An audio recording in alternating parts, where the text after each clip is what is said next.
మనం భగవంతుడి అనుగ్రహం కోసం ఎన్నో దీపాలు వెలిగిస్తూ ఉంటాం. అయితే పరమేశ్వరుడి దగ్గర వెలిగించే నారికేళ దీపం అద్భుతమైన ప్రయోజనాలను కలిగింపజేస్తుంది.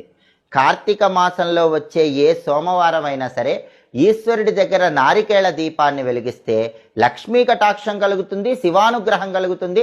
అన్ని సమస్యలు కూడా తొలగింపజేసుకొని శివానుగ్రహానికి పాత్రలు కావచ్చు. కార్తీక మాసంలో వచ్చే సోమవారం వీలు కాని పక్షంలో ఏ నెలలోనైనా సరే సోమవారం పూట సాయంకాలం ప్రదోష సమయంలో ఈశ్వరుడి దగ్గర నారికేళ దీపాన్ని వెలిగిస్తే ఆ గృహంలో శివుడు ఆనంద తాండవం చేసి అష్టైశ్వర్యాలు భోగభాగ్యాలను కలిగింపజేస్తాడు.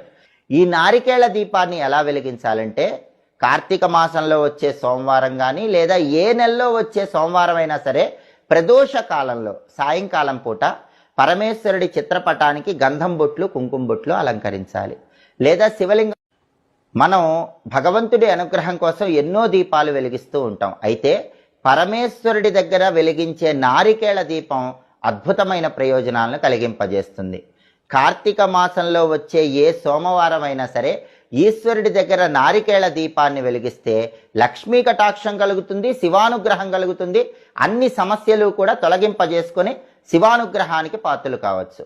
కార్తీక మాసంలో వచ్చే సోమవారం వీలు కాని పక్షంలో ఏ నెలలోనైనా సరే సోమవారం పూట సాయంకాలం ప్రదోష సమయంలో ఈశ్వరుడి దగ్గర నారికేళ దీపాన్ని వెలిగిస్తే ఆ గృహంలో శివుడు ఆనంద తాండవం చేసి అష్టైశ్వర్యాలు భోగభాగ్యాలను కలిగింపజేస్తాడు.